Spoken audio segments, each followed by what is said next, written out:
बिस्मिल्लाहिर्रहमानिर्रहीम। अस्सलाम वालेकुम। रमज़ान के महीने में सबसे ज़्यादा इस्तेमाल की जाने वाली समोसा और रोल पट्टी आज आपके साथ मिलकर बनाएंगे। रमज़ान के महीने में सबसे ज़्यादा समोसे और रोल खाना पसंद किए जाते हैं। इसे मांडा पट्टी भी बोला जाता है और ये आप देख सकते हैं कितने आसानी से ये तैयार हो जाती हैं। इन्हें बनाना बिल्कुल भी मुश्किल नहीं, ना ही इसे बनाने के लिए हमें बहुत ज़्यादा चीज़ों की ज़रूरत है। बस थोड़ा सा टाइम दरकार है। जब आप 1 से 2 दफ़ा इसे बनाएंगे तो आपका हाथ खुल जाएगा और इसी तरह आसानी से आप इसे बना सकेंगे। आइए रेसिपी स्टार्ट करते हैं।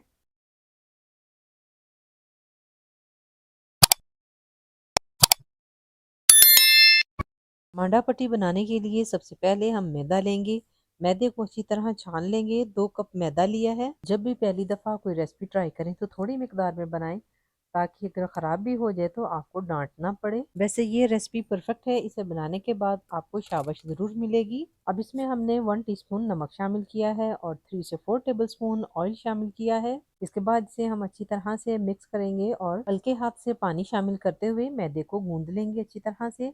आपने बिल्कुल ऐसे ही इसे गूंदना है जैसे आप रोटियों के लिए आटा गूंदते हैं। जब मैदा अच्छी तरह से सेट हो जाए तो फिर इसके ऊपर हल्का सा ऑयल लगाकर इसे कवर करके रख देंगे 10 से 15 मिनट के लिए। 15 से 20 मिनट रखने के बाद मैदे को दोबारा गूंद लेंगे ताकि मैदा अच्छी तरह से सेट हो जाए। मैदे को अच्छी तरह से गूंदने के बाद अब इसे 5 मिनट के लिए और रेस्ट देंगे। आप इसकी कंडीशन देख सकते हैं कितना नरम मैदा गूंदा है। अब इसके बाद मैदे के हम छोटे पेड़े बनाएंगे ताकि आसानी से आप इन्हें हैंडल कर सकें। पेड़ा बनाना तो सभी को आता है, इसमें कोई खास टेक्निक नहीं। इसी तरह हम सारे पेड़े बनाकर आपको दिखाएंगे। 2 कप मैदे से 8 पेड़े बनाए हैं। आप इनका साइज अपने तवे के मुताबिक छोटा या बड़ा कर सकते हैं। अब सबसे पहले हमने एक पेड़ा लेना है। उसे खुश्क आटा लगाने के बाद हाथों से बेलकर उसे हम बड़ा कर लेंगे। इसके बाद हम बेलन को इस्तेमाल करते हुए रोटी को थोड़ा सा बड़ा करेंगे। बहुत ज्यादा बड़ा नहीं करना रोटी को। एक रोटी बेलने के बाद उसे हम खुश्क मैदा लगाएंगे और साइड पर रख देंगे। इसी तरह से हम पहले सारी रोटियां तैयार कर लेंगे। इसके बाद दूसरी रोटी को भी इसी तरह से हम बेल कर खुश्क आटा लगा कर रखेंगे कि रोटियां आपस में जुड़े नहीं। इसके बाद सारी रोटियों को मैट के ऊपर सेट कर लेंगे। रोटियां तैयार कर लेने के बाद इनके ऊपर हम ऑयल लगाएंगे। ऑयल बहुत अच्छी तरह लगाना है।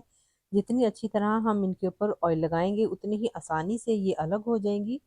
हमने सारी रोटियों के ऊपर ऑयल नहीं लगाना। 2 रोटियां बगैर ऑयल के रखनी है, बाकी सारी रोटियों को ऑयल लगाएंगे। उसके बाद खुश्क मैदा इनके ऊपर अच्छी तरह छिड़क देंगे। मैदे से सारी रोटियों को कवर करना है। मैदा स्प्रिंकल करते हुए आपके जहन में ये सवाल तो पैदा जरूर हुआ होगा कि कितना आसान है ये सारा कुछ करना। वाकई ही कोई भी काम मुश्किल नहीं होता। अगर शौक और लगन से काम किया जाए तो मुश्किल काम भी आसान हो जाता है। सारी रोटियों पर मैदा लगाने के बाद अब इनकी तह लगाएंगे। रोटी की ऑयली साइड के ऊपर दूसरी रोटी का ड्राई हिस्सा रखेंगे। इस तरह फिर ऑयली साइड ऊपर आ जाएगी। फिर उसके ऊपर हमने ड्राई रखनी है और ये जो चौथी रोटी रखनी है ये बिल्कुल ही ड्राई है, इसके ऊपर कुछ नहीं हमने लगाया। इसी तरह हमने ये दूसरा सेट भी तैयार कर लिया है। अब इसके ऊपर हमने बिल्कुल खुश्क रोटी रखनी है। जो 2 रोटियों को हमने बिल्कुल ऑयल नहीं लगाया था, इसी तरह वो रोटियां ऊपर आएंगी। इसके बाद इसे हमने बेलन की मदद से हल्का हल्का प्रेस करेंगे ताकि रोटी फैल जाए और थोड़ी सी बड़ी हो जाए, ताकि हमें बेलन चलाने में आसानी हो और रोटियां हिले नहीं। बेलन से बिल्कुल हल्के हाथ से प्रेस करना है, इससे रोटियां आपस में जुड़ जाती हैं। इसके बाद हल्का सा मैदा स्प्रिंकल करेंगे और रोटी को ऊपर रखेंगे ताकि रोटी चिपके नहीं, और बेलन को हम चलाएंगे। और जितना भी बड़ा आप इसे कर सकते हैं, लेकिन इसे बड़ा करते वक्त आपने अपने तवे के साइज को जहन में रखना है। अब हमने अपने तवे के ऊपर हल्का सा ऑयल लगाना है और रोटी इसके ऊपर रख देनी है और फ्लेम मीडियम रखेंगे। तवे को पहले गर्म कर लिया था। अब इस तरह से रोटी को हल्का हल्का सा घुमाएंगे ताकि हर तरफ से उसे हीट लगे, और अब इसकी साइड चेंज करेंगे। रोटियों को इसी तरह से हम घुमा घुमा कर पलट पलट कर पकाएंगे। अब रोटी खुद ब खुद अलग होना शुरू हो जाएगी।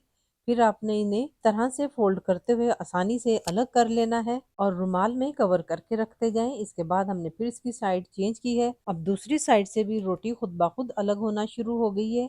इसी तरह इसे भी हम फोल्ड करेंगे और रुमाल में लपेट कर रख देंगे ताकि ये अकड़े नहीं।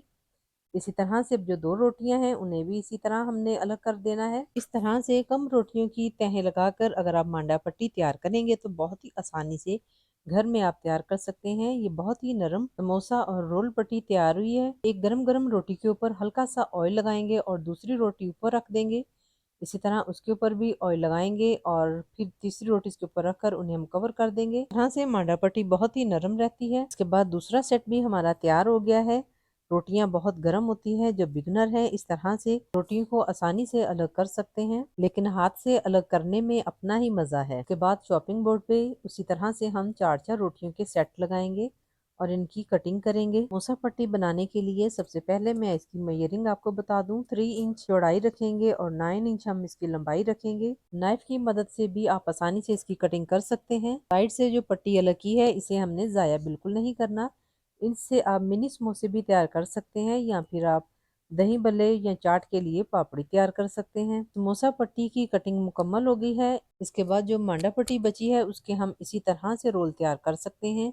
वो साइड से फोल्ड करेंगे और बड़ी वाली साइड में फिलिंग रखेंगे और उसके बाद उसे हम इस तरह से फोल्ड करेंगे और मैदे की लई लगाकर उसे अच्छी तरह से बंद कर देंगे। इस तरह से हमारा रोल तैयार हो जाएगा। जो दूसरा सेट हमने तैयार किया था उसकी भी कटिंग करेंगे। रोल बनाने के लिए 6 बाय 6 के हिसाब से इसकी कटिंग करेंगे। इस तरह से बेहतरीन सी रोल पट्टी आप घर में तैयार कर सकते हैं। रोल को फोल्ड करने का मैं आपको तरीका बता दूं। यहाँ पर हम फिलिंग रखेंगे, इस तरह से ऊपर कॉर्नर रखेंगे, उसे थोड़ा सा फोल्ड करने के बाद साइडों से हम रोटी को फोल्ड करेंगे। उसके बाद इसे हमने यूं गोल रोल कर देना है और आखिर में मैदे की लई लगाकर इसे बंद कर देंगे। इस तरह से हमने सारे रोल और समोसे तैयार कर लेने हैं। इंशाल्लाह आगे मैं आपको इसकी फिलिंग के भी तरीके बताऊंगी। समोसा और रोल पट्टियां तैयार करने के बाद आप इन्हें जिपलॉक बैग में रखकर रमजान के लिए सेव कर सकते हैं। तरह से आप अपना टाइम और मनी दोनों सेव कर सकते हैं। रमजान से पहले इस रेसिपी को जरूर ट्राई करें और मेरे चैनल लाहौरी चटखारा ऑफिशियल को सब्सक्राइब करते हुए वीडियो को लाइक और शेयर करें और कमेंट सेक्शन में अपनी कीमती राय का इजहार करें। Thanks for watching.